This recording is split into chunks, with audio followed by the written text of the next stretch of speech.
Al crear el arma de aviación militar en 1915, Venustiano Carranza incorporó formalmente el avión a la estructura de su ejército constitucionalista.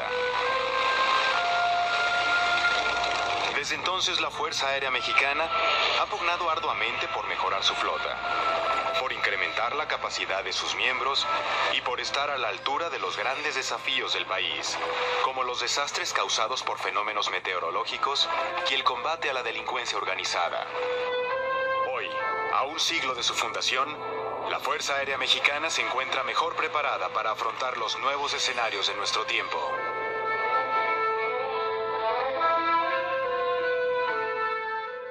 En diciembre de 1903, un aparato volador más pesado que el aire realizó en los Estados Unidos su primer vuelo exitoso.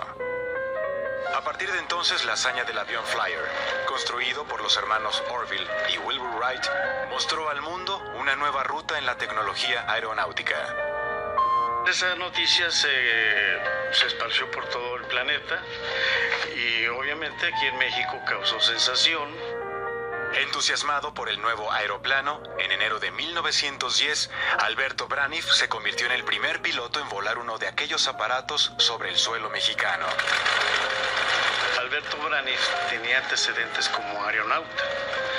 Había hecho varios vuelos en globos de aire caliente y de globo de gas, y después también hizo algunos vuelos en unos dirigibles de aquella época.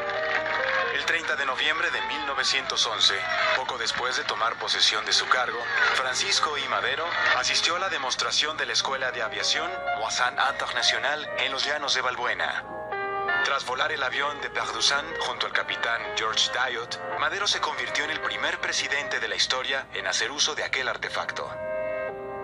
Quedó impresionado el señor Madero por este hecho y ordenó al general González, ministro de Guerra y Marina, que se mandaran pilotos aviadores a la escuela Moissan International Aviators a Nueva York a capacitarse. Junto a la compra de 5 aviones para el gobierno mexicano, Madero negoció con la escuela neoyorquina la formación de los jóvenes oficiales Juan Pablo y Eduardo Aldazoro Suárez, Horacio Ruiz Gaviño, Gustavo Adolfo Salinas Camiña y Alberto Salinas Carranza, estos dos últimos sobrinos del gobernador de Coahuila, Venustiano Carranza.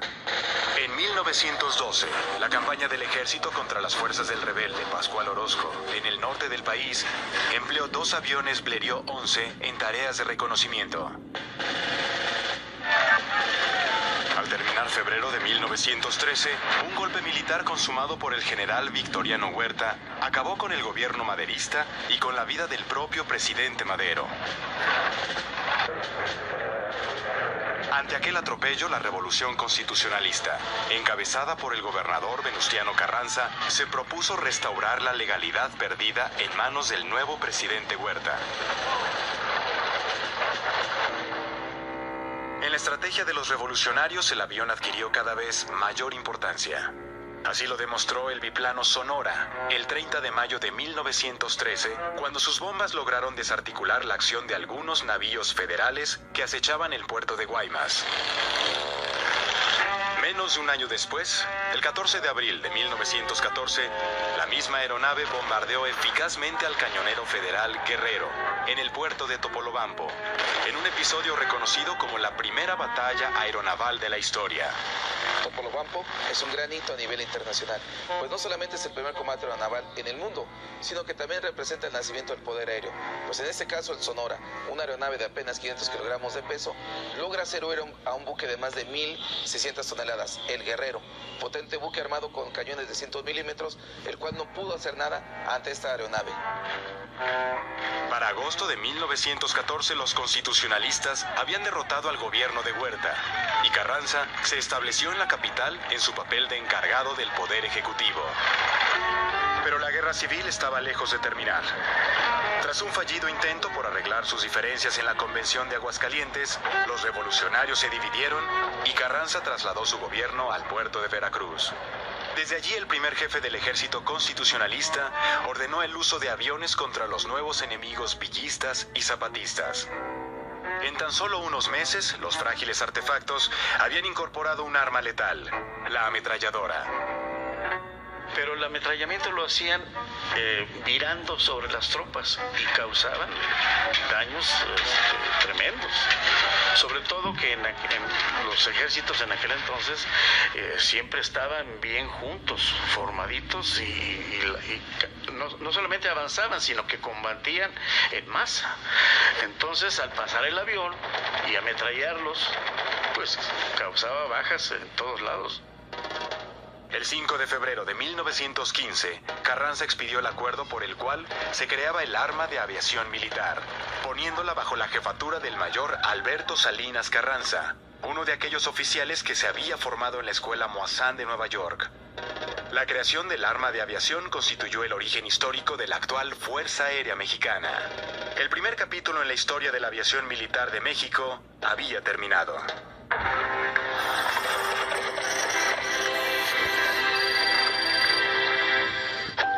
El 15 de noviembre de 1915, en la Ciudad de México, el gobierno de Carranza inauguró dos instituciones cuya función era proveer de elementos capaces a la recién creada arma de aviación militar.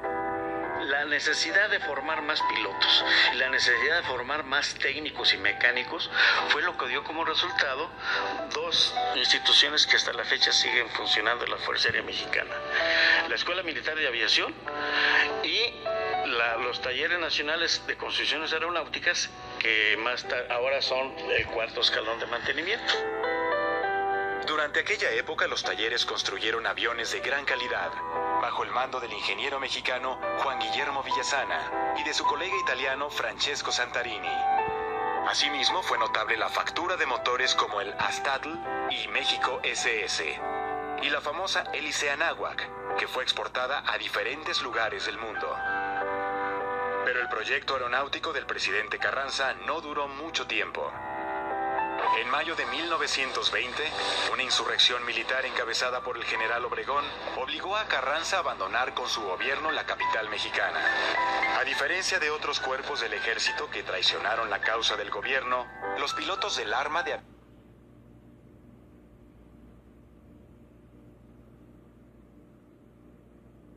aviación se mantuvieron fieles a Carranza hasta el último momento, atacando a las tropas rebeldes hasta que fueron finalmente capturados.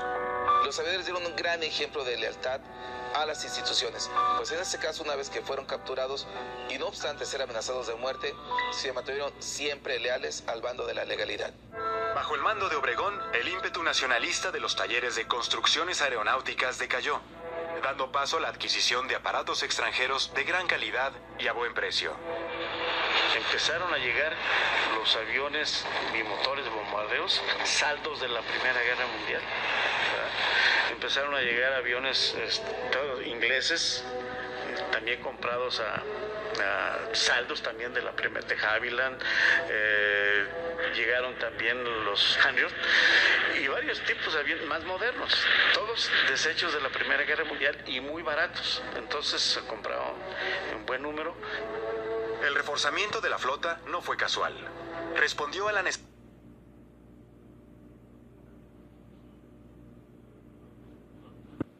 de enfrentar por aire a los distintos movimientos rebeldes que intentaron derrocar al gobierno desde 1923 con la llamada Rebelión de la Huertista. Entonces los diezmaban, los desmoralizaban, porque al principio mucha gente no esperaba un ataque aéreo y ya le temían más al ataque aéreo que al ataque de tierra. Y en los años 20 pues se dan los grandes vuelos, los grandes raids de pilotos mexicanos. Desde el comienzo de su mandato, el presidente Obregón había designado a Ralph O'Neill como jefe de la ahora llamada Fuerza Aérea Mexicana. Era sin duda el hombre adecuado para aquel proyecto. Ralph O'Neill es uno de los grandes personajes en la historia de la Fuerza Aérea Mexicana. Nacido en Durango e hijo de padres estadounidenses, O'Neill partió a los frentes de guerra de la Primera Guerra Mundial, en donde como aviador logró varios derribos, pero sobre todo obtuvo una enorme y valiosa experiencia, misma que trae a México en 1920, cuando es asimilado con el grado de coronel y jefe de esta área de aviación. En ese caso, O'Neill no solamente trae nuevas aeronaves a nuestro país, sino que también establece nuevos procedimientos de adiestramiento y de organización, pero sobre todo le da un nombre e identidad propia, ya en este caso con el nombre de Fuerza Aérea Mexicana. Junto a Ralph O'Neill, destacó por aquellos años el piloto Roberto Fierro Villalobos. Conocido por su liderazgo en las campañas aéreas contra los distintos movimientos rebeldes, la carrera del chihuahuense dejó una huella que perdura hasta nuestros días. El general Roberto Fierro Villalobos es sin duda alguna el gran arquitecto de la actual Fuerza Mexicana, sirviendo además de fuente de inspiración y en este caso de ejemplo a los aviadores de nuestra Fuerza Armada. Bajo el mando del general Roberto Fierro, la Fuerza Mexicana se desarrolló enormemente, pues en su mando se introdujo la aviación de transporte pesado, la aviación a reacción y el empleo del helicóptero también. El 20 de mayo de 1927, procedente de Nueva York, y tras un vuelo de más de 33 horas, el piloto estadounidense Charles Lindbergh aterrizó en un aeropuerto cercano a París, completando así el primer vuelo transatlántico de la historia. Eso causó también en el mundo un impacto tremendo, que se podía cruzar el Atlántico. Entonces, usted recordará por las películas el recibimiento que se le hizo a Lindbergh en París, una cosa tremenda, millones y millones de personas. En México, el entusiasmo causado por Lindbergh derivó en la realización de vuelos de larga distancia dentro del continente americano, realizado por notables pilotos militares. Entre los llamados vuelos de la amistad o vuelos de buena voluntad, destacaron los realizados por el coronel Pablo L. Cidar, los del capitán Emilio Carranza y también los del capitán Roberto Fierro Villalobos, a bordo de su avión Baja California 2. De México salió hasta Veracruz y se fue costeando por el Golfo de México y salió por Cabo Catoche y ya fue puro mar hasta llegar a tierras cubanas y llegó a La Habana. Fue recibido apoteóticamente allá, una gran cantidad de gente, lo condecoraron, hicieron fiestas en su honor y todo, todos los honores militares habidos y por haber. Roberto Fierro fue también un gran idealista, pues consideraba que no solamente la aviación era un arma de guerra, sino también un instrumento de paz y desarrollo de las naciones, permitiendo que nuestro país también lograra alcanzar estas grandes metas para desarrollar nuestra ciencia y tecnología nacionales.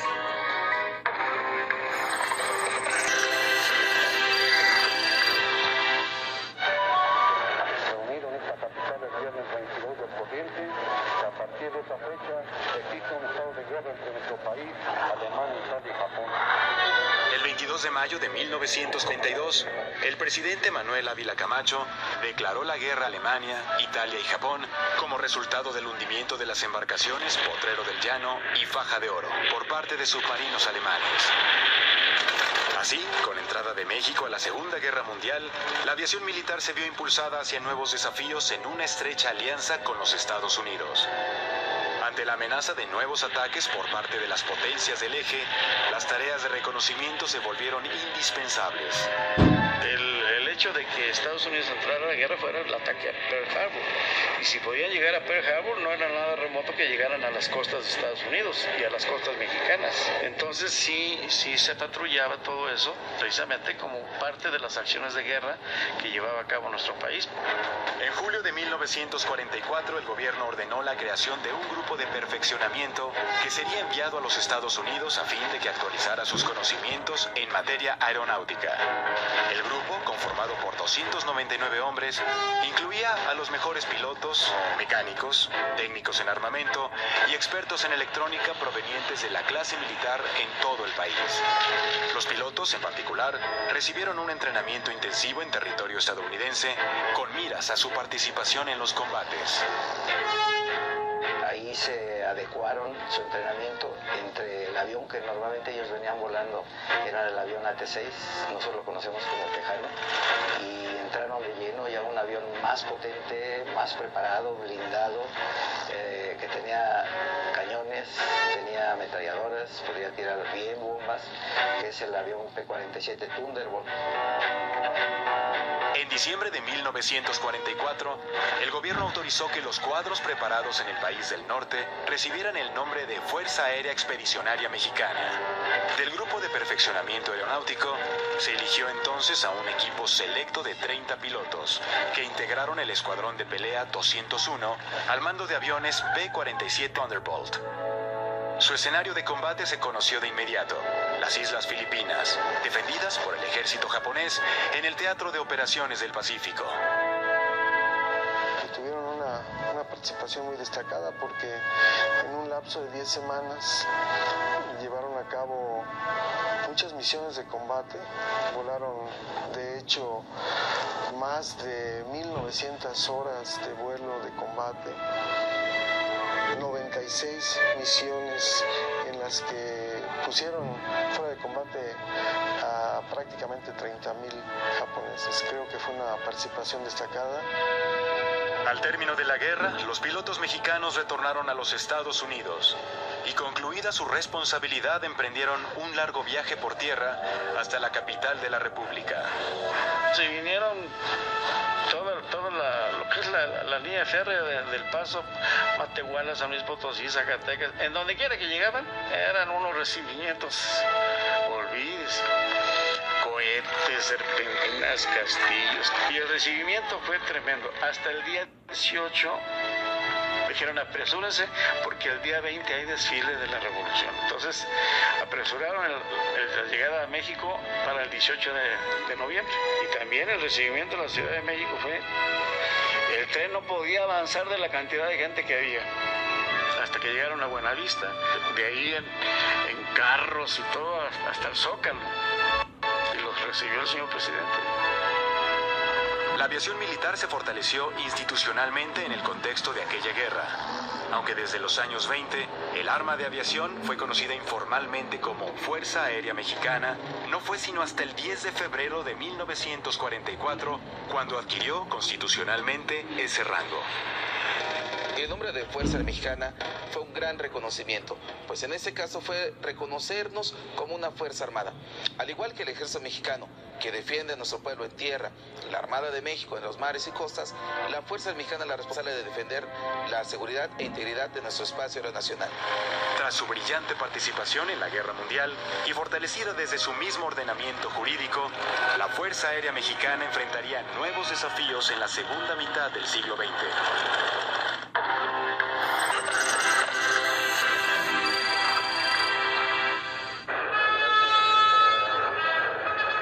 En 1955, 10 años después del término de la Segunda Guerra Mundial, se inicia un nuevo proceso de modernización.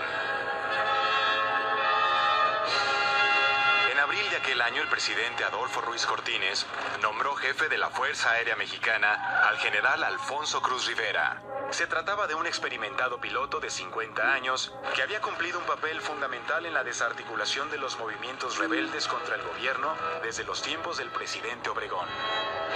De esta manera, cuando el general Cruz Rivera toma el mando de la Fuerza Mexicana, es cierto, la condición era lamentable en la flota aérea, pero empleando las grandes capacidades del personal técnico del cuarto escalón de mantenimiento de material aéreo, así como de los egresados de la Escuela Militar de Mecánicos y Especialistas de Aviación, rápidamente se logra recuperar una gran cantidad de aeronaves y puestas en operación. Así, en el primer año se logran recuperar 30 aeroplanos, al año siguiente 60 y consecutivamente hasta obtener 120 aeronaves recuperadas, permitiéndole en este caso tener hasta 180 aeronaves en condición de vuelo, mismas que son hasta ahorita el récord de la mayor cantidad de aeronaves que han volado en un desfile aéreo del 16 de septiembre. Por aquella época, el gobierno de México se apoyaba también en la Secretaría de la Defensa y en la Fuerza Aérea Mexicana para la realización de otra clase de trabajos. Se necesitaba brindar ayuda a las comunidades y grupos que resultaban severamente afectados por lluvias, inundaciones y otros fenómenos meteorológicos. No existía prácticamente un organismo a nivel nacional que pudiera dar respuesta a desastres naturales, por lo cual el gobierno federal encargó a la Secretaría de la Defensa Nacional la creación de una fuerza capaz de actuar en este tipo de contingencias. En el año de 1966 se instrumentó formalmente el llamado Plan de Auxilio a la Población Civil en casos de desastre. En dicho plan, conocido comúnmente como Plan DN3E, la actuación de la Fuerza Aérea Mexicana es indispensable. La primera acción urgente es hacer vuelos de reconocimiento.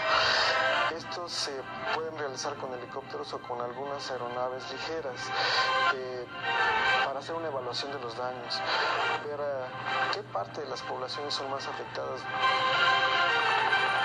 Mediante los llamados puentes aéreos se rescata a las personas que se encuentran en una situación más vulnerable y se llevan hasta la zona afectada artículos de primera necesidad. El puente aéreo no es otra cosa que una secuencia de viajes, de salidas y de entradas continuas de un lugar a otro, de un lugar seguro al lugar afectado y del lugar afectado al lugar seguro.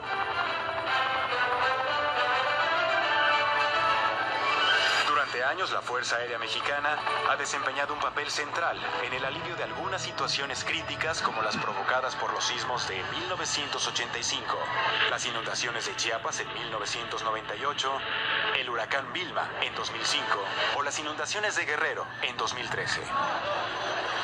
Pero las tareas de asistencia humanitaria no se han limitado al territorio nacional. La Fuerza Aérea Mexicana ha apoyado también a diversos países del Caribe, Centro y Sudamérica. Y desde luego recibimos una gran aceptación, un reconocimiento. Nuestras unidades fueron condecoradas inclusive por esos países por su participación. Además de su labor en casos de desastre, la Fuerza Aérea Mexicana ha cumplido una función esencial en el combate al crimen organizado, en coordinación con el Ejército y la Marina Armada de México. Tenemos también un sistema de radares que están desplegados en diversas partes del país, que su función es precisamente vigilar que no se lleven a cabo vuelos ilícitos, que todos los vuelos que se desarrollan en el espacio aéreo nacional sean controlados, que tengan un plan de vuelo, y cuando se detecta algún vuelo ilegal, entonces se le da seguimiento. En un mundo donde los países están cada vez más relacionados y se comparten los mismos problemas, el avance tecnológico es un desafío capital de la Fuerza Aérea Mexicana. La innovación y el aprovechamiento cabal de los recursos son ahora más necesarios que nunca.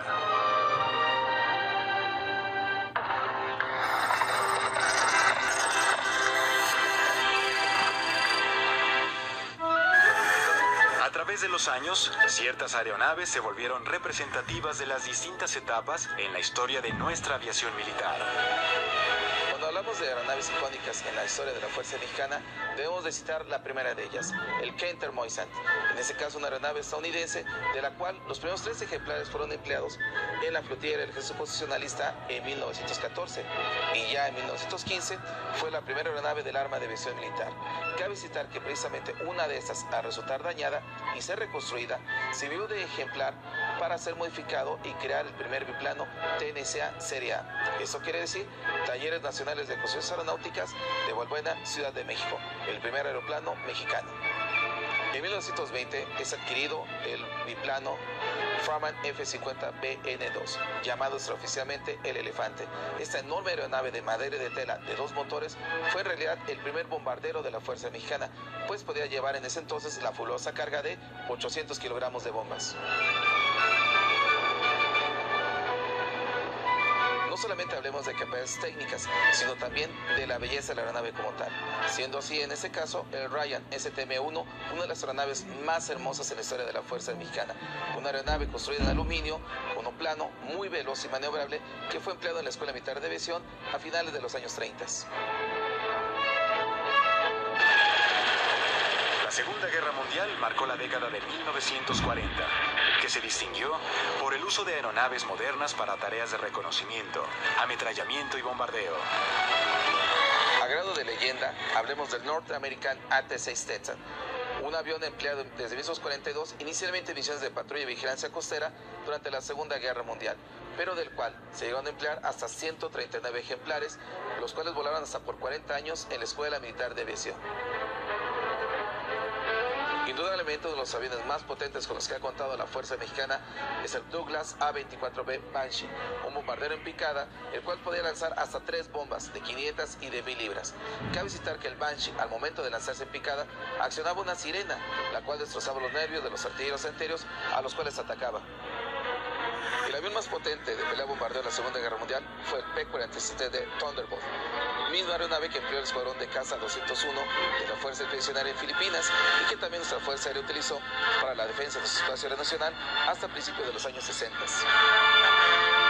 Lo que vino a cambiar prácticamente todo fue, por un lado, a finales de los 60s y todos los 70s era el piloto automático director de vuelo. Y después vino la navegación inercial, que con la navegación inercial prácticamente pues ya no dependía de estaciones transmisoras. Pero luego otro paso muy grande fue a finales de los años 80, el GPS. El GPS nos vino a cambiar totalmente. Ya nos daba rumbo, distancia y tiempo a la estación. Lo único que teníamos que conocer eran las coordenadas exactas del lugar de salida y el lugar de arribo. Las ingresabas al GPS y ya llegabas. A partir de los años 80 se contó con una aeronave que se volvería un símbolo de la Fuerza Aérea Mexicana, así como una herramienta indispensable para el trabajo diario, el Hércules. El Hércules es un avión que en su versión más humildita, vamos a decirle así, lleva 10 toneladas de carga, o 92, 96 pasajeros. Y eso es muy bueno porque llevando, por ejemplo, los helicópteros, ya los acerca al lugar del percance y es mucho más rápido la acción para aplicar el plan DN3 y el apoyo a la población civil. También desde los años 60 hizo su aparición una aeronave distinta, que amplió las capacidades de la Fuerza Aérea Mexicana, el helicóptero. Ya no podemos estar sin helicópteros. ¿Por qué? Porque son los que llevan el remedio de los males hasta el lugar donde está ocurriendo, cosa que no pueden hacer ni los aviones y muchas veces no lo puede hacer ni el personal de tierra. Entonces estos helicópteros también se integran a ese plan de DN3, a labores de rescate, y la gente muy agradecida, porque pues nunca se esperan que alguien llegue en su casa totalmente inundada y de repente le cae literalmente del cielo, le llega la ayuda.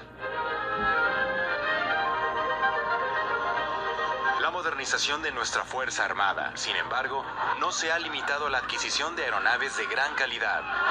El adiestramiento y la capacitación de sus miembros ha sido otra de sus preocupaciones más constantes.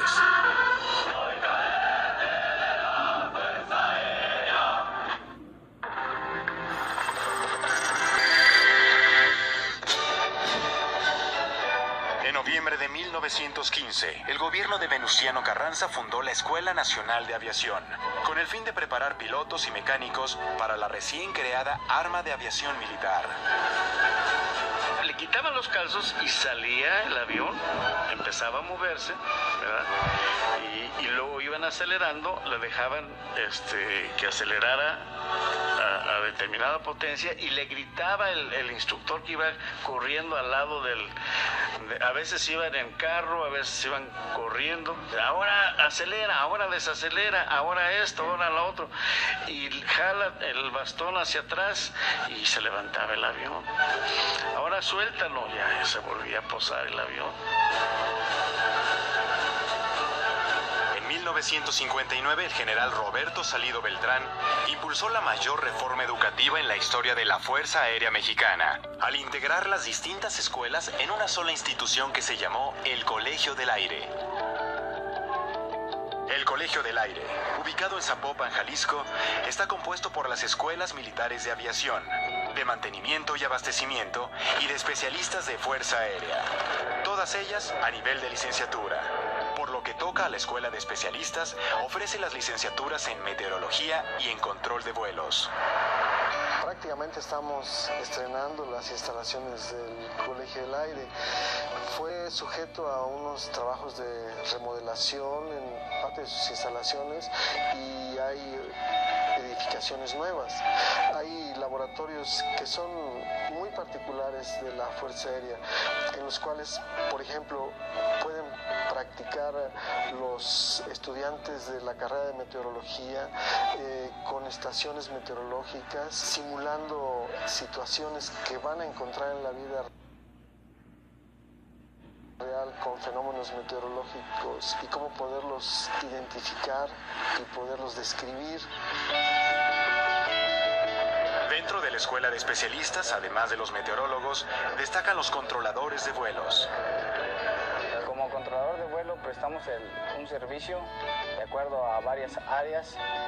Este servicio se proporciona a aeronaves, tanto en tierra como en vuelo, y sirve para dar seguridad a las aeronaves y además a las personas. Si no existe un controlador de por medio, las aeronaves colisionarían y además existirían muchos accidentes. Además, proporcionamos que las aeronaves se muevan expeditamente.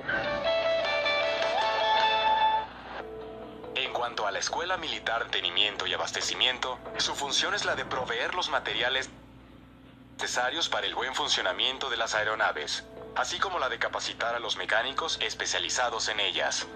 Así pues, en esta escuela es fundamental la formación de profesionales en el mantenimiento de aviones y abastecedores de material aéreo, así como de especialistas en electrónica de aviación y armamento aéreo. La Escuela Militar de Aviación, fundada en 1915, es la más antigua de todas, y también la que ha experimentado más vivamente la influencia de las nuevas tecnologías. Los simuladores de vuelo permiten realizar maniobras que pudieran resultar riesgosas, hacerlas en días de la enseñanza en la vida real o en una aeronave real, como simular paros de motor, y también practican el vuelo por instrumentos, y esto nos ahorra mucho combustible y a la larga nos permite complementar la instrucción que se da en la realidad.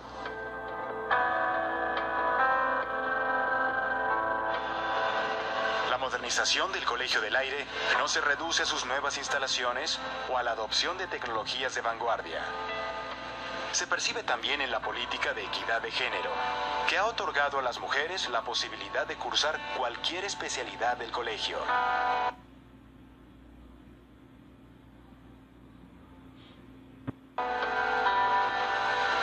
Como parte de la política de equidad de género, ingresaron mujeres al Colegio del Aire. De hecho, en el año 2011 se graduó la primera piloto aviador militar, y actualmente de los 312 cadetes que le mencionaba de la Escuela de Aviación, 8 son mujeres. En algún momento pensé que me podría llegar a costar trabajo por ser la única o no tener ciertas compañeras, pero me di cuenta que eso no es un factor para salir adelante. Con mis compañeros aquí vamos a la par. La equidad de género está muy establecida como tal. Así es, efectivamente se rompen algunos mitos que se tenían, que solamente los hombres podían realizar ciertas tareas, demostrándose todo lo contrario con la presencia de la mujer en este medio. La tendencia es precisamente a una mayor participación femenina en igualdad de circunstancias que los hombres. Y debo decir que las oficiales graduadas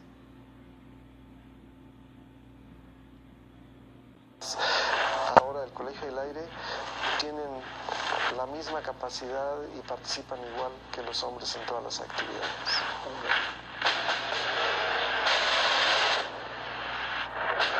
En el centenario del nacimiento de la Fuerza Aérea Mexicana, el nuevo Colegio del Aire capacita mejor a sus miembros, los respeta por igual como personas y se entrega a la tarea que mejor conoce, la de servir a México.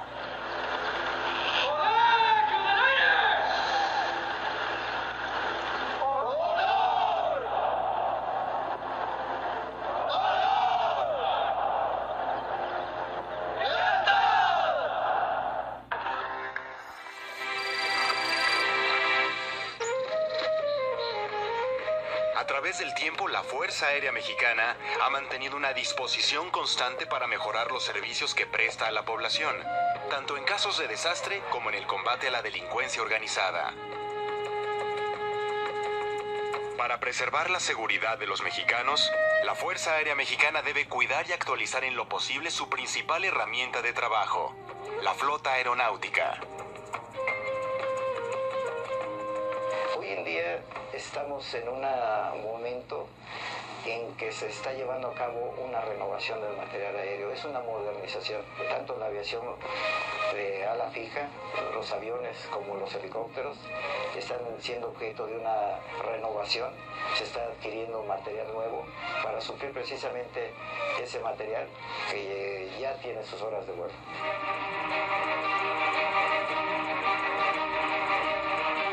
Pero la modernización de la Fuerza Aérea Mexicana va más allá de la renovación de su flota.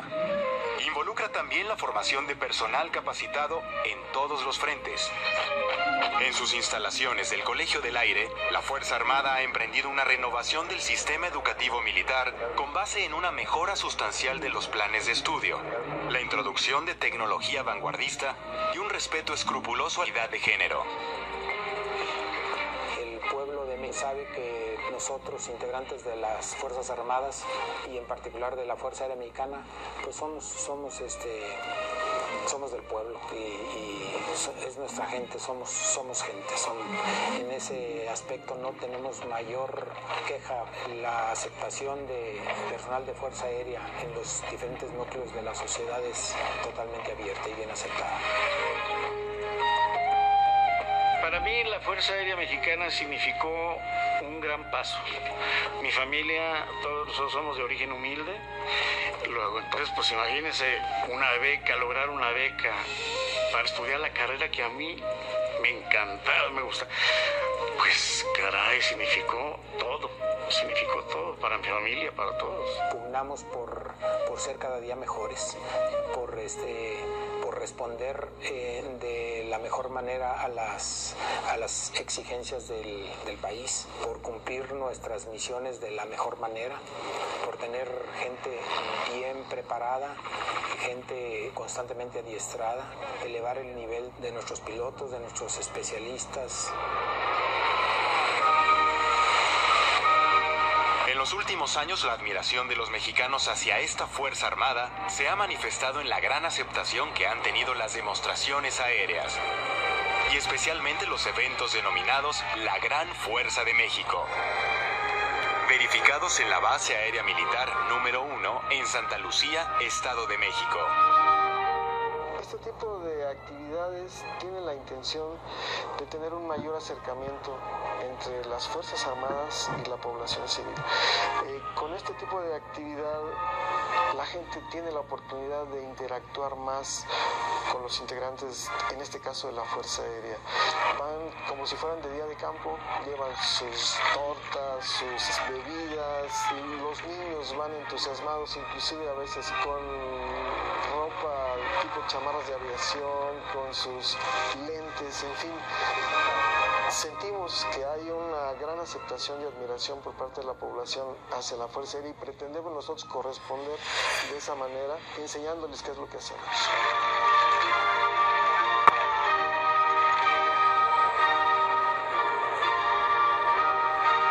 En el centenario del nacimiento de la Fuerza Aérea Mexicana, muchos mexicanos pueden sentirse orgullosos de esta Fuerza Armada. Tan orgullosos caballeros del aire como se sienten sus miembros de pertenecer a ella y de servir al país. Portar el uniforme azul de la Fuerza Aérea y las alas en mi pecho representa dar lo mejor de mí día a día para estar a la altura del pueblo al que le sirvo. Y yo creo que nuestra población civil, es decir, todos los que participamos con nuestros impuestos, deben de estar orgullosos de tener unas Fuerzas Armadas modernas, bien equipadas y sobre todo hacemos buen uso de los recursos.